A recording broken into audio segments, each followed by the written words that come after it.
जय हिंद सभी साथियों को। मैं फिर से उपस्थित हो गया हूँ आपके लिए हिस्ट्री की क्लास लेके। आप सभी कैसे हैं? कमेंट बॉक्स में कमेंट कीजिए, फिर हम अपना सेशन शुरू करते हैं। तो मैं आशा कर सकता हूँ कि आप बढ़िया ही होंगे, क्योंकि ऑनलाइन के माध्यम से आशा ही कर सकता हूँ। तो हम दिल्ली सल्तनत में खिलजी वंश बन रहे थे। खिलजी वंश में हमने आपका अलाउद्दीन खिलजी पढ़ रहे थे। तो अलाउद्दीन खिलजी को अब आगे करते हैं। तो अलाउद्दीन खिलजी के कुछ विभाग थे, तो विभागों के बारे में पढ़ते हैं। तो पहला आता आपका दीवाने विजारत। दीवाने विजारत क्या करता था? आपका वित्त विभाग, जो भी आपका राजकोष में कितना धन आया, कितना गया, जनता पर कितना खर्च किया, सरकारी कामकाजों में कितना लगा, उन सब का लेखा जोखा कौन रखता था? आपका दीवाने विजारत। ये वित्त विभाग से संबंधित था। तो ये पहला हो गया आपका दीवाने विजारत, वित्त विभाग से संबंधित। दूसरा आता है दीवाने आरिज। ये सैन्य विभाग से संबंधित था। सेना में अब की बार युद्ध होगा तो कितने सैनिक चाहिए, कितने सैनिकों को रिटायरमेंट देना है, कितने नए घोड़े लाने हैं, उन सब का जो भी लेखा जोखा रखता था वो कौन रखता था? आपका दीवाने आरिज। फिर आता है दीवाने रसालत। ये था विदेश विभाग से संबंधित। फिर चौथा आता है आपका दीवाने रियासत। ये था बाजार नियंत्रण। दिल्ली सल्तनत में अगर बात करें अलाउद्दीन खिलजी का, तो अलाउद्दीन खिलजी का एक ही सबसे मोस्ट इम्पोर्टेंट कार्य था। पहला था आपका सैनिकों को नगद वेतन, दूसरा आता है आपका बाजार नियंत्रण। इसने माप तोल को इतनी टाइट सख्ताई से दुकानदारों पर लगाया कि अगर 100 ग्राम भी कोई कम देता है, अगर उसकी शिकायत राजा तक पहुंच जाती है, तो उसके जो दुकानदार था उसका मांस काट लिया जाता था। तो इस प्रकार से हम कह सकते हैं कि ये इसके बढ़िया कार्य थे, बाजार नियंत्रण और सैनिकों को नगद वेतन शुरू इसने प्रथम इसने दिया था। फिर आता है माप तोल का जो अधिकार था वो था नाजिर। फिर मंडियों का प्रमुख होता था, वो होता था सेना ए मंडी। सेना ए मंडी क्या होता था? मंडियों का प्रमुख होता था।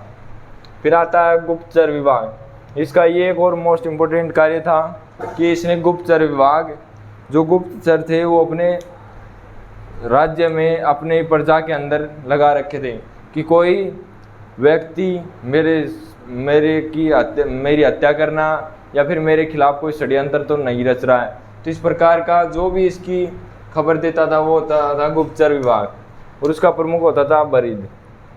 फिर इसकी मृत्यु 1316 में हो जाती है। वो जलोदर रोग जो यकृत से संबंधित होता है, जलोदर योग, उसके कारण इसकी मृत्यु हो जाती है 1316 में। 1316 में फिर आपका 36 दिन के लिए आपका जो मलिक काफूर था ट्रांसजेंडर, वो बैठता है। फिर आपका 1316 में वो आपका आता है मुबारक शाह खिलजी। उसके बारे में अभी पढ़ेंगे। तो पहले पढ़ लेते हैं कि 1316 में इसकी मृत्यु हो जाती है। फिर इसके कुछ कार्य इम्पोर्टेंट। पहला कार्य आपका, इसने हजार खंबा महल तेलंगाना में दक्षिण भारत की तरफ पड़ता है, उसका निर्माण करवाया था। हजार खंबा महल। फिर सीरी का किला, जो सीरी के किले की जो नींव रखी थी वो बलबन ने रखी थी। ऐसा कहा जाता है कि 1 लाख हिंदुओं का सिर काटकर उसकी जो सीरी का किला था उसकी नींव रखी गई थी। तो इसका निर्माण कार्य शुरू करवाया था बलबन ने, और इसको पूरा करवाया था आपका अलाउद्दीन खिलजी ने। तो इसको याद कर लेना है, सीरी का किला की पूछ लेगा नींव किसने रखी थी, तो आपका बलबन ने, और कंप्लीट करवाया था आपका अलाउद्दीन खिलजी ने। फिर जो आपकी जय अहमद खाना मस्जिद है उसका निर्माण अलाउद्दीन खिलजी ने। अलाई दरवाज़ा, ये इम्पोर्टेंट है। इम्पोर्टेंट इसलिए क्योंकि कुव्वत उल इस्लाम मस्जिद है उसका दक्षिणी दरवाज़ा अलाई दरवाज़ा है। फिर इसने 5वां कार्य क्या करवाया? हौज खास बनवाया। तो ये इसके 5 इंपॉर्टेंट कार्य हैं, और भी हैं आपको, लेकिन ये एग्जाम की दृष्टि से 5 इंपॉर्टेंट, आपको इन 5 को याद कर लेना है और नोट डाउन कर लेना है। फिर आता है आपका मलिक काफूर। इसकी मृत्यु हो जाती है फिर 36 दिन के लिए। मलिक काफूर जो कि इसका सेनापति भी था और इसका सबसे विश्वास पात्र भी था, वो 36 दिन के लिए गद्दी पर बैठता है। लेकिन दिल्ली की जनता नहीं चाहती थी कि कोई भी हमारे ऊपर ट्रांसजेंडर शासन करे, तो इसको हटा दिया गया और फिर आपका बैठाया गया 1316 में मुबारक शाह खिलजी को, जो कि अलाउद्दीन खिलजी का पुत्र था। 1316 से 1320 तक ओनली 4 साल इसने शासन किया। ये अपनी जो गलतियां थी उनकी वजह से मारा गया। फिर इसका अन्य नाम है जैसे पागल बादशाह खुसरो खां। पागल बादशाह इसलिए कहा जाता है क्योंकि ये दरबारियों के बीच में नंगा होकर आ जाता था। कभी लेडीज़ के जो औरत के वस्त्र थे वो पहन कर आ जाता था, कभी दरबारियों के बीच में नंगा भाग दौड़ करने लग जाता था। तो इस प्रकार इसको पागल बादशाह भी कहा जाता है। इसको जो नगन स्त्री और नगन पुरुष थी उसकी जोड़ी पसंद थी, इसलिए इसको पागल बादशाह भी कहा जाता है, जिसके कारण इसी आदत के कारण ये मारा गया। फिर इसका दूसरा नाम है खुसरो खां। खुसरो खां भी इसी को कहा जाता है और पागल बादशाह भी। फिर ये इम्पोर्टेंट आता है, इसने स्वयं को खलीफा घोषित कर लिया। दिल्ली सल्तनत का प्रथम शासक जिसने स्वयं को खलीफा घोषित कर लिया वो कौन था? आपका मुबारक शाह खिलजी। तो इम्पोर्टेंट है, परीक्षा की दृष्टि से आपको याद कर लेना है कि दिल्ली सल्तनत का प्रथम शासक जिसने स्वयं को खलीफा घोषित कर लिया तो वो है मुबारक शाह खिलजी। फिर आता है इसी के ये तो अलाउद्दीन खिलजी के यहाँ पर लिखना भूल गया था। तो मार्को पोलो जो इटली से अलाउद्दीन खिलजी के समय भारत आया था, उसकी बुक है the travel of Marco Polo, विश्व का विवरण। यह अलाउद्दीन खिलजी के समय मार्को पोलो इटली से भारत आया था, जो कि एक राजदूत था। राजदूत पहले लेखक और कवि हुआ करते थे। तो ये मार्को पोलो आपका इटली से भारत आया, इसकी बुक है the travel of Marco Polo, विश्व का विवरण। अलाउद्दीन खिलजी के समय आया था। फिर इसकी मृत्यु हो जाती है 1320 में। जो आपका हसन खां है वो इसकी मृत्यु कर देता है, इसकी हत्या कर देता है 1320 में। फिर आपका आता है तुगलक वंश। खिलजी वंश का खात्मा होता है और तुगलक वंश की स्थापना होती है। तुगलक वंश की स्थापना किसने की? तो इसका फाउंडर था गयासुद्दीन तुगलक। तो तुगलक वंश 1320 से 1414 तक था। खिलजी वंश के बारे में एक मोस्ट इम्पोर्टेंट बात है कि ये दिल्ली सल्तनत पर सबसे कम समय तक शासन कर पाया। सबसे कम समय तक जितने भी राजवंश हुए हैं उनमें सबसे कम समय तक आपका खिलजी वंश ही था जिसने दिल्ली सल्तनत पर कम समय तक शासन किया। तो तुगलक वंश 1320 से 1414 तक, फाउंडर गयासुद्दीन तुगलक। ये आपका इम्पोर्टेंट है, ये फैक्ट, तीनों फैक्ट हैं आपके। तो पहला आता है गाजी की उपाधि धारण करने वाला प्रथम शासक आपका कौन था? गयासुद्दीन तुगलक। इसके नाम के आगे गाजी गयासुद्दीन भी तुगलक लगाता है, गाजी गयासुद्दीन तुगलक या फिर गयासुद्दीन तुगलक। गाजी का अर्थ क्या होता है? विधर्मियों का कत्ल करने वाला। गाजी का अर्थ होता है विधर्मियों का कत्ल करने वाला। और ये प्रथम शासक था जिसने गाजी की उपाधि धारण की थी। तो गाजी की उपाधि धारण करने वाला प्रथम शासक कौन था? आपका गयासुद्दीन तुगलक। फिर दिल्ली का प्रथम शासक जो सर्वसम्मति से बना था, सभी की सहमति थी कि शासक बने तो गयासुद्दीन तुगलक ही बने। तो ये आपका इम्पोर्टेंट है, दिल्ली का प्रथम शासक जो सभी जनता चाहती थी कि गयासुद्दीन तुगलक ही शासक बने, तो ये सभी की सहमति से बना था। फिर नहरों का निर्माण कराने वाला प्रथम शासक, दिल्ली के आसपास तथा अन्य क्षेत्र में नहरों का निर्माण कराने वाला प्रथम शासक कौन था? आपका गयासुद्दीन तुगलक। फिर आपका आता है तुगलक का बाद इसने बसाया और 56 कोट का दुर्ग इसने बनवाया। तुगलक का बाद तो इसने बसाया था और ये बनवाया था 56 कोट का वाया था। फिर इसने जो इसकी मृत्यु कैसे होती है? मृत्यु का कारण था ये जब बंगाल अभियान के दौरान चला जाता है और वहाँ से विजित हो जाता है, विजय होकर वापस लौटता है दिल्ली पर। तो इसका जो पुत्र था महमूद, वो कौन था? मोहम्मद तुगलक था। तो वो इसके लिए लकड़ी का महल बनवाता है। जैसे वो एंट्री लेता है आपका गयासुद्दीन तुगलक, तो जो लकड़ी का महल था वो गिर जाता है और 1325 में इसकी मृत्यु हो जाती है। लकड़ी के महल के गिरने के कारण इसकी मृत्यु हो जाती है। जो इसका पुत्र था मोहम्मद तुगलक, तो लकड़ी का महल बनवाता है अपने पिता की विजय की खुशी में, स्पेशल जो था। तो जैसे एंट्री लेता है तो इसकी जो महल था लकड़ी का महल वो इसके ऊपर गिर जाता है और 1325 में इसकी मृत्यु हो जाती है।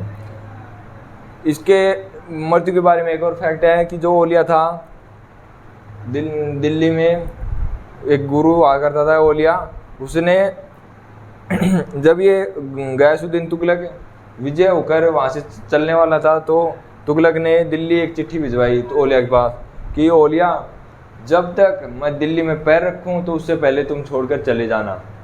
तो ओलिया ने स्टेटमेंट दिया, वापस उस चिट्ठी पर लिखा, हुजूर दिल्ली दूरस्थ कि बादशाह सुल्तान, दिल्ली अभी बहुत दूर है, तुम पहले दिल्ली तो आ जाओ, फिर मैं छोड़कर चला जाऊँगा।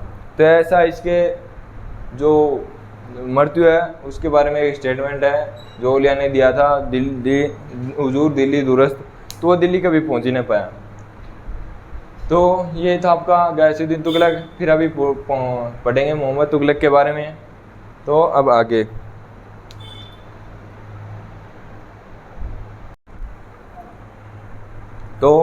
चलते हैं। आगे अपनाता है मोहम्मद बिन तुगलक। गयासुद्दीन तुगलक की 1325 में जो बंगाल अभियान करके आता है तो उसमें मृत्यु हो जाती है लकड़ी के महल में दबकर। फिर आता है आपका मोहम्मद बिन तुगलक जो गयासुद्दीन तुगलक का पुत्र होता है। तो ये 1325 में गद्दी पर बैठता है और 1351 में इसकी मृत्यु हो जाती है। तो इसका शासनकाल 1325 से 1351 तक। कभी कभी एग्जाम में पूछ लेता है कि मोहम्मद बिन तुगलक का शासनकाल कब से कब तक रहा, वो गद्दी पर कब बैठा और उसकी मृत्यु कब हुई। तो 1325 में ये गद्दी पर बैठा और 1351 में इसकी मृत्यु हुई। तो ये था इसका बेसिक। अब ये मोस्ट इम्पोर्टेंट है, ये जो दिल्ली सल्तनत का सबसे शिक्षित शासक था, क्योंकि ये सबसे पढ़ा लिखा वो था, जिसके कारण ये सबसे शिक्षित शासक था। दिल्ली सल्तनत में सबसे शिक्षित शासक कौन हुआ, तो वो आपका मोहम्मद बिन तुगलक हुआ। एग्जाम में पूछ लेगा कि दिल्ली सल्तनत का वह शासक जो सबसे पढ़ा लिखा था, 4 ऑप्शन दे देगा, उन ऑप्शन में एक दे देगा मोहम्मद बिन तुगलक। तो आपको क्या करके आना, राइट आंसर आपको करके आना मोहम्मद बिन तुगलक। फिर इसका आता है एक अन्य नाम क्या थे, अन्य नाम था, एक था रक्त पिपासु, जुनाखा, अमीर उल मोमनित। ये इसके 3 अन्य नाम थे, जिसमें सबसे इम्पोर्टेंट आपका रक्त पिपासु। रक्त पिपासु एग्जाम में कई बार पूछा गया है कि निम्न में से किस शासक को रक्त पिपासु कहा जाता है, जिसके या फिर किस शासक का अन्य नाम रक्त पिपासु है। तो राइट आंसर क्या होगा आपका, हो जाएगा मोहम्मद बिन तुगलक। फिर इसका बचपन का नाम था मलिक फरुखुद्दीन। बचपन का नाम भी पूछ लेता है एग्जाम में कि मोहम्मद बिन तुगलक का बचपन का नाम क्या था, या फिर ऐसा कौन सा शासक था जिसका बचपन का नाम मलिक फरुखुद्दीन था। तो आपका राइट आंसर हो जाएगा मोहम्मद बिन तुगलक। मोहम्मद बिन तुगलक का बचपन का नाम था मलिक फरुखुद्दीन। फिर इसके 4 है सफल प्रयोग। इसने जो योजनाएं बनाई वो बढ़िया बनाई, लेकिन किस्मत ने भी साथ नहीं दिया और प्रकृति ने भी साथ नहीं दिया, जिसके कारण इसकी चारों योजनाएं फेल हो गई। पहली आपकी आती है राजधानी परिवर्तन। राजधानी परिवर्तन इसने 1327 में दिल्ली से आपकी देवगिरी जो महाराष्ट्र में दक्षिण की तरफ पड़ती है, इसने सोचा कि दिल्ली में रहकर पूरे भारत को कंट्रोल नहीं किया जा सकता। तो इसने सोचा कि देवगिरी सेंटर में है, जिससे दक्षिण उत्तर पूर्व पश्चिम चारों तरफ पूरे भारत को सेंटर से कंट्रोल किया जा सकता है। तो ये तो देवगिरी महाराष्ट्र में दक्षिण की तरफ सेंटर में पड़ता है भारत के, वहाँ से इसने सोचा कि पूरे भारत को कंट्रोल कर लेंगे। तो ये इसका सोचना अच्छा था। तो इसने दिल्ली के जो वासी थे उनको कहा कि हम राजधानी परिवर्तन करेंगे। तो सभी दिल्ली वासियों को इसने कहा कि वहाँ पर चलते हैं देवगिरी में। तो सभी जो दिल्ली वासी थे उनको अपना सामान बांध कर कहा कि देवगिरी चलो। तो वो देवगिरी चले गए। फिर वहाँ पर कुछ महीनों तक इनको क्लाइमेट सेट नहीं हुआ, जिसके कारण लोग बीमार होने लगे और पूरी परजाई बीमार होने लगी। फिर इसने क्या किया कि वहाँ पर कोई भी स्वस्थ नहीं रह रहा था, तो इसने देवगिरी से वापस बदल कर दिल्ली कर दी। पहले दिल्ली आए लोग, जैसे उठते पढ़ते, तो फिर वापस देवगिरी से दिल्ली गए उठते पढ़ते, तो ये असफल हो गया। फिर वहाँ पर रहते हुए इसने देवगिरी का नाम बदल कर दौलताबाद कर दिया। दौलताबाद पूछ लेगा कि दौलताबाद किसका पुराना नाम है, तो देवगिरी का। फिर आता है सांकेतिक मुद्रा। सांकेतिक मुद्रा वर्तमान में सांकेतिक मुद्राएं चल रही है। तो इसने 1329 में सांकेतिक मुद्रा चलाई। इसने सोचा जो पहले जो राजा थे वो सोने के सिक्के और चांदी के सिक्के जारी करते थे, तो वो जो आपकी मुद्रा थी वो कॉस्टली थी। तो इसने सोचा कि हम क्यों ना कोई सस्ती सी धातु चला दें और उस पर मार्क लिख दें कि ये 10 का नोट है, ये 20 का सिक्का है। तो ऐसे तो इसने सोचा बढ़िया था कि धातु होगी कम कॉस्टली और उस पर मार्क लगा देंगे। जैसे वर्तमान में आता है 5 का सिक्का, 10 का सिक्का, तो वो जो धातु आती है वो पूरे 10 की नहीं आती, वो कॉस्टली कम है, लेकिन उस पर मार्क लगा दिया 10 का। तो ऐसे ही इसने सोचा कि कांसे की है सोने चांदी की तो कॉस्टली थी, तो इसने कांसे की मुद्रा जारी की और उस पर अपने जो मोहर होती है, जैसे कोई टकसाल है तो वहाँ पर टकसाल में क्या होता है कि सिक्के बनते हैं, तो कोई भी आप सिक्का देखेंगे तो उस पर नीचे लिखा रहता है कि जो आपका गवर्नर रहता है उसके साइन रहते हैं। तो इसने साइन जो मोहर होती थी वो नहीं लगवाई। तो लोग क्या करने लगे, जो कांसे की मुद्रा थी वो कम कॉस्टली थी और वो ऐसे उपलब्ध हो जाती थी, तो सभी जो थी प्रजा थी वो अपने घर में ही अपने घर को टकसाल बना लिया और सभी सिक्के जारी करने लग गए। तो ऐसे मुद्रास्फीति हो गई। छोटी सी वस्तु, कम कीमत की वस्तु के लिए लोग क्या थैला भर भर कर पैसा और सिक्के ले जाने लग गए, तो मुद्रास्फीति हो गई। तब जाकर इसने सांकेतिक मुद्रा का जो प्रचलन था उस पर रोक लगा दी। तो ये दूसरी योजना भी असफल हो गई। फिर आती है तीसरी, इसने खुरासान अभियान किया 1330 से 1331। खुरासान कहाँ पर है? इराक में। इसने सोचा कि जो भारत पर आक्रमण होते हैं वो इसी पश्चिमी साइड से, इराक, ईरान इसी साइड से होते हैं, अफगानिस्तान से। तो इसने सोचा क्यों ना हम इराक को कब्जे में ले लें, तो आक्रमण ही नहीं हुए। तो सोचना इसका बढ़िया था, लेकिन वहाँ पर पहुँचते पहुँचते सैनिक भूखे मरने लगे। तो इसने क्या किया, खुरासान अभियान को कैंसिल कर दिया कि खुरासान पर अभियान नहीं करेंगे। तो ये भी अभियान कैंसिल हो गया। तीसरी योजना फेल हो गई। फिर इसने कराचिल, जो हिमाचल और चीन की तरफ, इसने सोचा कि उधर अगर कब्जा कर लें तो बढ़िया होगा। तो इसने सोचा, जो सैनिक थे उनको कहा कि आप अपना सामान बांधकर और हिमाचल और चीन की तरफ कूच करो। तो सैनिकों ने राजा के आदेश का पालन किया तो उधर चलने लगे। तो वहाँ पर जाते जाते पहाड़ी एरिया है और बर्फ़ भी बहुत ज़्यादा है, तो जो सैनिक थे वो धीरे धीरे ख़त्म होने लगे और सैनिकों के लगभग कहा जाता है कि 5 से 6 सैनिक बचे। वो ही लौट कर वापस आए कि राजा को बताया कि पूरी सेना ख़त्म हो चुकी है, बर्फ़ में कोई दब गया, कोई पहाड़ी से गिर गया। तो 5-6 सैनिक बचे। तो ये भी असफल हो गया। चौथा भी असफल हो गया। फिर पांचवा आता आपका दोआब करवर्दी। दोआब क्षेत्र किस क्षेत्र को कहा जाता है? जो गंगा और यमुना के बीच का जो क्षेत्र होता है वो बहुत ज़्यादा उपजाऊ होता है, तो उसको कहा जाता है दोआब। तो इसने सोचा कि दोआब में ज़्यादा फसल उत्पादित होती है, तो इसने सोचा क्यों ना हम वहाँ पर कर वृद्धि कर दें, जिससे राजकोष में भी ज़्यादा पैसा आएगा। तो इसका सोचना बढ़िया था, लेकिन जिस वर्ष इसने टैक्स को 1/10 बढ़ाया, जो पहले टैक्स था उसको 1/10 बढ़ाया, तो उसी साल अकाल पड़ गया, जिसकी किस्मत ने साथ नहीं दिया और वहाँ पर भूखे मरने की नौबत आ गई। तो इसने जो दोआब में करवर्दी की थी वो भी इसको बंद करना पड़ा। तो ये भी आपकी असफल हो गई। तो इस प्रकार इसकी सभी योजनाएं फेल हो गई। इसका सोचना बढ़िया था, शिक्षित शासक था सबसे, और बहुत दूर तक की सोचता था। फिर इसने क्या किया, किसानों के लिए एक विभाग की स्थापना की, दीवान-ए-अमीर, जो किसानों के लिए ऋण उपलब्ध करवाता था। किसानों के लिए ऋण उपलब्ध कौन करवाता था? दीवान-ए-अमीर को ही, जिसका प्रमुख होता था अमीर को ही। तो एक इम्पोर्टेंट है विभाग, दीवान-ए-अमीर को ही। तो ये किसानों के लिए ऋण उपलब्ध कराता था। फिर इसी के टाइम 1333 में इब्न बतूता भारत आया। जो इब्न बतूता था वो भारत आया और उसे दिल्ली का काजी नियुक्त किया। काजी क्या होता है आपको पता है? काजी होता है न्यायाधीश होता है। तो इसने इब्न बतूता को मोहम्मद बिन तुगलक ने दिल्ली का न्यायाधीश नियुक्त किया। तो ये इसकी जो विद्वता थी उससे प्रसन्न हुआ था पहले उसका कि ये कैसा है, ऐसे ही न्यायाधीश हर किसी को नहीं बना सकता। तो इसकी विद्वता से प्रसन्न हो गया, तो इसने दिल्ली का न्यायाधीश नियुक्त कर दिया, काजी नियुक्त कर दिया। और इसकी एक बुक है किताब-उर-रहला, इब्न बतूता की जो बुक है किताब-उर-रहला, वो इब्न बतूता की बुक है।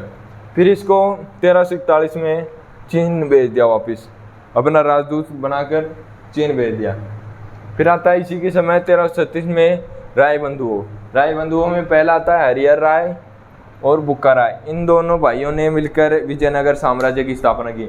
जो स्वतंत्र दक्षिण भारत में विजयनगर साम्राज्य है उसकी स्थापना की। इसी के समय 1336 में राय बंधुओं ने, जो हरिहर राय और बुक्का राय दोनों भाई थे, इन्होंने मिलकर स्वतंत्र राज्य की स्थापना की जिसका नाम था विजयनगर साम्राज्य।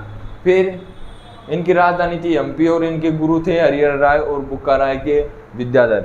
राजधानी थी हम्पी और गुरु थे विद्याधर नगर व विद्याधर। और इन्होंने किस साम्राज्य की स्थापना की? विजयनगर साम्राज्य स्वतंत्र।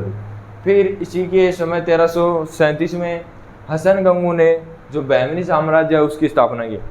विजयनगर साम्राज्य और बहमनी साम्राज्य को हम अलग से सेपरेट पढ़ेंगे, बढ़िया टॉपिक है, इसी में कंबाइन कर लेंगे तो पढ़ने में मज़ा नहीं आएगा, तो इसको अलग से पढ़ेंगे। तो 1337 में हसन गंगू ने बहमनी साम्राज्य की स्थापना की और 1336 में आपने हरिहर राय और बुक्का राय ने विजयनगर साम्राज्य की स्थापना की। तो दोनों मोस्ट इंपॉर्टेंट है। ये पूछ लेगा किसके समकालीन है? हसन गंगू और हरिहर राय बुक्का राय, ये दोनों पूछ लेगा। तो ये किसके समकालीन है? ये आपके मोहम्मद बिन तुगलक के। फिर इसकी मृत्यु हो जाती है 1351 में। फिर आता आपका फिरोज शाह तुगलक, जो इसका चचेरा भाई था। गयासुद्दीन तुगलक का छोटा भाई था रज्जब का ये पुत्र था फिरोज शाह तुगलक। इस कारण मोहम्मद बिन तुगलक का ये चचेरा भाई हुआ। 1351 में मृत्यु हो जाती है मोहम्मद बिन तुगलक की। तो फिरोज शाह तुगलक आपका बैठता है 1351 से 1388 तक। इसको सिकंदर लोदी और औरंगजेब का आगामी कहा जाता है। अग्रगामी कैसे? क्योंकि ये जो औरंगजेब जैसा करता था और जो सिकंदर लोदी करता था वैसा ही इसने उनके लिए मार्गदर्शन किया, इसलिए इसका कहा जाता है अग्रगामी। तो ये सिकंदर लोदी और औरंगजेब का अग्रगामी था। एग्जाम में पूछ लेगा कि निम्न में से कौन सा शासक है औरंगजेब का अग्रगामी है या फिर सिकंदर लोदी का अग्रगामी है? तो राइट आंसर होगा फिरोज शाह तुगलक। फिरोज शाह तुगलक आपका औरंगजेब और सिकंदर लोदी का अग्रगामी था। फिर इसी को सल्तनत काल का अकबर कहा जाता है। सल्तनत काल का अकबर किस शासक को कहा जाता है? फिरोज शाह तुगलक। फिरोज शाह तुगलक को आपका सल्तनत काल का अकबर कहा जाता है। ये किसने कहा? ये इतिहासकार है इलियस्ट, इतिहासकार है जिसने कहा कि ये जो फिरोज शाह तुगलक है वो दिल्ली सल्तनत का अकबर है। किस इतिहासकार ने कहा? इलियस्ट ने क्या कहा कि सल्तनत काल का अकबर कौन है? आपका फिरोज शाह तुगलक। तो ये दोनों इम्पोर्टेंट है, आपको याद कर लेना। फिर इसका वास्तविक नाम है कमालुद्दीन फिरोज। कमालुद्दीन फिरोज इसका वास्तविक नाम था। और इसका जो पिता था वो था रज्जब, माता थी बीवी जैला, जो एक हिंदू थी, हिंदू नारी थी बीवी जैला। इसकी माता फिरोज शाह तुगलक की हिंदू नारी बीवी जैला। और इस जो मोहम्मद बिन तुगलक ने गरीबों के लिए दीवाने अमीर को ही में ऋण उपलब्ध करवाता था, तबाह की ऋण वो उसने फिरोज शाह तुगलक ने माफ़ कर दिया। कितना भी बचा हुआ किसानों के लिए या फिर नहीं बचा हुआ है तो उसने तबाह की ऋण जो मोहम्मद बिन तुगलक ने किसानों को दिया था उसको माफ़ कर दिया। फिर जो 24 टैक्स दिल्ली सल्तनत में चलते आ रहे थे उनको ख़त्म किया और केवल 4 टैक्स ही रखे। 4 टैक्स वो हम पढ़ेंगे, खोम्स जकार है तो वो आगे आराम से पढ़ेंगे। तो ये था आपका फिरोज शाह तुगलक। फिरोज शाह तुगलक के बारे में अगली क्लास में पढ़ेंगे। तो आपको बताना है कि इसमें आपको समझ में आएगा नहीं। तो मिलते हैं कल। अगर कोई भी कमी रही तो आप कमेंट बॉक्स में कमेंट करके ज़रूर बताना। मैं हर संभव प्रयास करूँगा कि आपको बेस्ट दूँ। तो आप हमें कमेंट के ज़रिए बता सकते हैं। अगर आपको ये वीडियो पसंद आ रही है तो आप लाइक ज़रूर करना, सब्सक्राइब नहीं करो तो लाइक तो ज़रूर करना, क्योंकि आपके एक लाइक से हमें बहुत ज़्यादा मोटिवेट मिलता है। अगर आप एक लाइक करते हो तो हम सोचते हैं कि हमारे बच्चे हमें अच्छा प्रदर्शित कर रहे हैं, अच्छे से पढ़ रहे हैं, हमारा पढ़ाया हुआ समझ में आ रहा है, तो हम और अच्छे ढंग से एकदम बेस्ट तरीके से आपको पढ़ाने की कोशिश करेंगे। तो मिलते हैं कल, तब तक के लिए जय हिंद, जय भारत।